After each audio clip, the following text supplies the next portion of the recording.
Every founder of a business eventually steps out of the day-to-day. The only question really is whether it happens by design or under duress. Most founders don't actually choose how their own story ends. They keep on running the business until something forces the decision to move. Sickness, burnout, conflict, divorce, a family crisis, a partner dispute, or death. By the time their decision's forced, the company is often weaker, less valuable, harder to transfer, more dependent and stuck than anyone wants to admit. So when a founder asks, should I step aside as CEO? The answer is yes, at least eventually. But that's not really the real question you should be asking yourself. The better question is, what am I really trying to build? And what structure does that need so that it'll be successful in the future? If you want freedom, you have to give authority away. If you want to be able to sell the business, it can't depend on you. If you want to transfer leadership, you want someone else to step in and run things, someone else has to learn how to lead and step into that role. And if you want the business to just end when you're done, that's a valid choice too, but you need to be honest about it and plan for that in a way that's responsible. In this video, I want to show you the few ways that the story usually ends and why not making a choice is a choice, and how stepping out of day-to-day management may be one of the most important moves a founder can make. So here's the deal. Every founder, every leader eventually is going to step aside. The challenge is knowing when to do that. And oftentimes people just don't want to think about it. They try not to think about it. They put it out of their head for whatever reason, and things get delayed. But here's the deal. You will unavoidably exit your business in one of only 4 different ways. The first is a distressed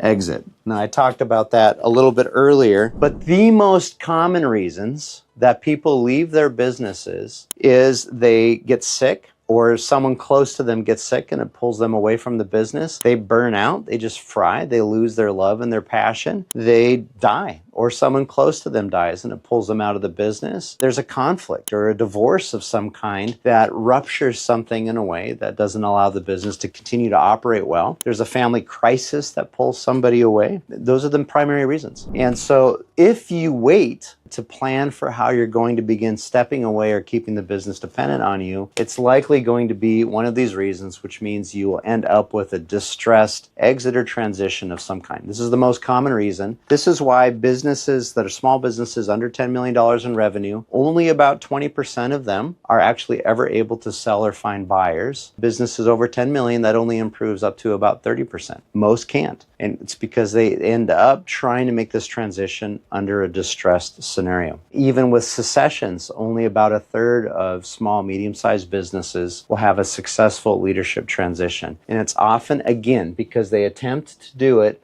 under distress or a duress state. The other option, a little more encouraging, is an intentional sale, a planned sale. This usually takes a little more work and a little more thought up front to make sure your actual likely value matches the value that you hope for, and working so that you can negotiate the kinds of terms and timing that you want. This works when value is transferable. It also, I was working with one group, two partners in a business, and they were really struggling letting go. And I said, look guys, you're trying to sell the business and we're not selling you personally. You both want to leave the business. And so we have to be able to let go of your roles in some of these things that you do, because someone else is going to buy this company and they want it to run and be healthy without you someday. And if you want your business to succeed without you having to be the one making it succeed, then you want to be able to plan for that intentional sale. And that can be a tricky thing. It touches on identity and all kinds of different deep issues for people. The other is there may be some form of secession or leadership transfer. Maybe you're a nonprofit and you're just going to bring in a new leader. There's not going to be a sale. Maybe it's a family-owned business and you want to stay in ownership, but you want to transfer a leadership of the company to someone else. There's a lot of different scenarios or dynamics where you're changing leadership and not necessarily ownership of the company. And that's a legitimate reason to leave your company. The other reason is you do what's called a wind down, and I'm being nice when I say this. This is otherwise sometimes known as a fire sale, right? But a healthy way is to just say, okay, we're going to shut our business down. We're going to make good on all of our commitments to our customers. We're going to take care of all of our vendors, pay all of our bills, and we're going to appropriately, respectfully, responsibly shut the business down. And then it's just done. And I'm not going to sell it. It's not going to continue past me. It's just going to end at that point. And for some people, that's fine. That's all that they want. They don't really necessarily want to sell the business. They're not really interested in legacy, at least through their business. And so a wind down can be a responsible way of ending your business. Here's the deal. If you don't choose either to intentionally sell your business and prepare so that can happen, most of the time it can't. So that preparation is meaningful work, or prepare for a secession, which again, most of the time is unsuccessful because people don't prepare, or prepare to have a wind down. If you don't plan for these three, then you are almost certainly going to leave your business someday, because nobody lives forever, in a distressed context. So it's not happy news. It's not like wake up in the morning and feel good about everything's news, but that's just the reality. And so my encouragement is, if you're thinking about, should I be stepping out of this role of running the company? The answer is yes, but really the more important question is, what are you trying to build? Which direction are you trying to go? Because this will tell you how to prepare for stepping out of your company in the way that's the most successful. Now, if this video has been useful, please take a moment to like it and to subscribe. It helps other people find it. I talk about leadership problems in my videos, and I talk about the kinds of problems that show up in real companies when they grow, when they transition leadership, when they prepare for exits. And this matters because stepping aside as a leader doesn't mean that you don't have value anymore. In many companies, the founder is still the visionary, the rainmaker, the technical genius, the culture carrier, or the person who has the strongest instincts about the business. And those qualities shouldn't be minimized at all. But there's a difference between being a founder adding unique value and the entire company depending on you as founder showing up every day to make everything run. If the business can't run without you, then you just have a really busy job, and that on its own is a point of failure. So if you want freedom, salability, the ability to transition leadership or continuity, you have to start building a management capacity that's outside yourself. Now, here's the thing. You can still be the founder of the company and still stay involved in the company and not be involved in running the day-to-day. So there's a difference between providing overall higher level leadership and being involved in the middle of day-to-day operations, right? And you don't have to stay here. This is not required to continue as a leader, as an influential person in the company. And if you can begin to separate out these roles, it begins to provide some level of freedom for you. Now, you can find out if you're still stuck in this role, if it's hard for you to take long vacations or short notice vacations. If when you're gone or you're busy or maxed out, you find that decisions are waiting for you or bottlenecking for you. If personal problems also impact the business. For example, I remember this one business where a bank called me in to help out with some things around the business, and it was run by, it was a mom and pop business, and in this scenario, mom had broken her hip, I think. And as a result, the nature of the business was you needed to stand much of the day to work there. As a result, she couldn't work, but she also needed help at home. So pop wasn't able to be at work most of the time. So this personal problem, serious problem, impacted the business because she couldn't work and he could no longer be there as much. And so they couldn't operate the business, and it just drove the value of that business down. By the time that they realized they weren't going to come back to work, there wasn't a whole lot of business left to sell, which was too bad because it had been a very popular, well-loved business in that community, but they had allowed the value to erode, and it's really hard to sell what you're not doing. If you find that leaders in your business aren't growing, if you're not able to grow leaders, then you're creating a bottleneck in that space. And if you're not really helping prepare for the next version, the 2.0 version of the company after you. So these are all things that are symptomatic of a leader who's still stuck in the day-to-day and creating dependency on them for things being able to move forward. So here's the thing. Freedom which is what I like to use as a goal. Now, this doesn't mean you aren't working in the business. Some people really love their work. I love my work.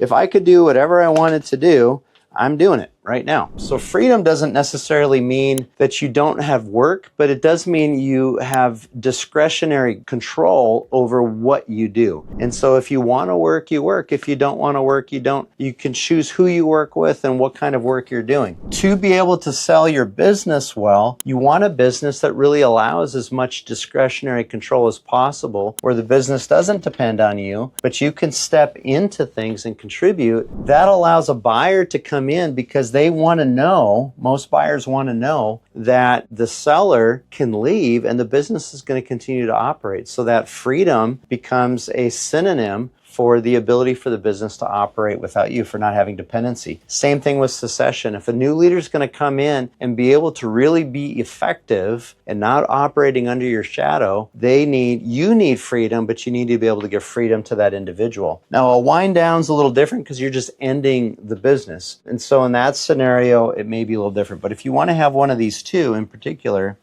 you want to work towards freedom. And that's the way I often define the goal. If you want freedom, you have to give authority away. That's the key, is you have to be able to delegate out authority to others. So the way most organizations look at their very core is you've got somebody in a leadership role. So these are basic functions in the organization. They might all be rolled up under one individual. They might be distributed out amongst teams of people, but you have usually these functions here. In small, mid-sized companies, this is how it's typically structured. You may call these things something different in your business, but this is basically the structures. You have somebody providing leadership and general management for the company.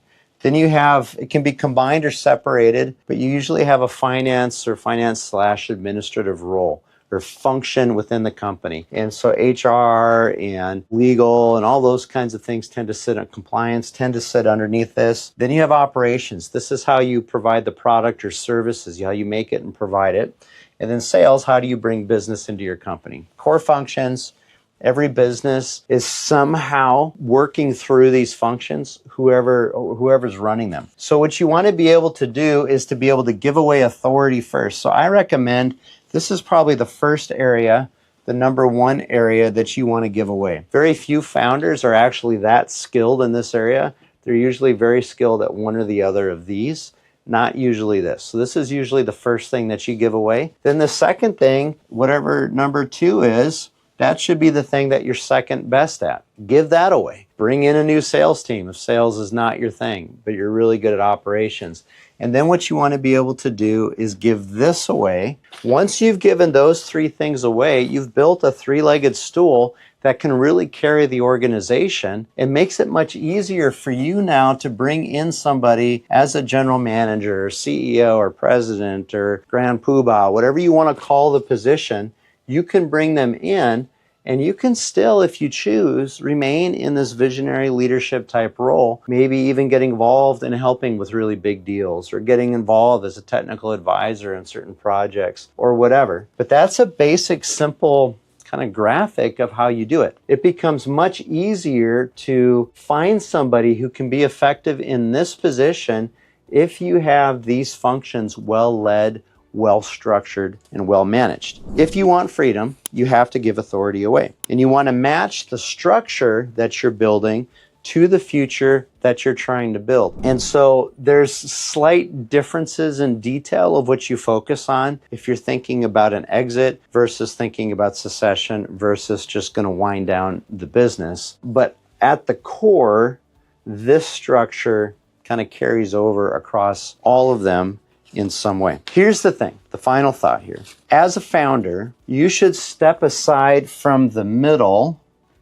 or the day-to-day as soon as possible. You can stay in this larger visionary role for as long as makes sense, as long as the company's not dependent on you for its operations, for its day-to-day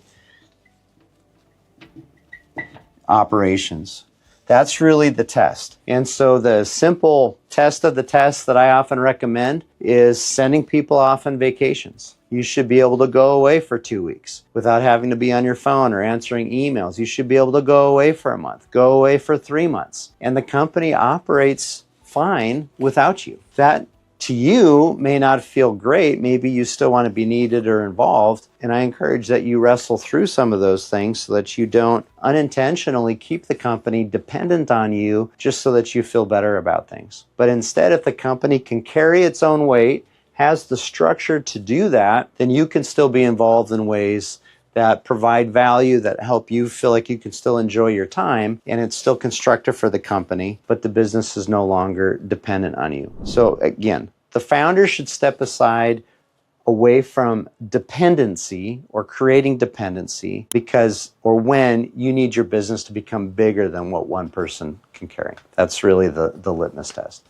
When you're ready to grow your business beyond what one person can do, that's time to begin stepping away from these roles. So the question I hope I've made clear is not simply, should I step aside as CEO? The better question is, what am I trying to build and what kind of structure does the business need for that future? Every founder is going to leave, and eventually good founders will leave the day-to-day, not at the very last moment, but early enough that they don't destroy the value that they're working so hard to create. If this video describes where you are, the next thing that you want to look at is whether you personally are still a bottleneck in the company. Now, I cover that on the video that should be showing up on the screen. Are you the bottleneck in your own company? Click it, and I'll see you over there.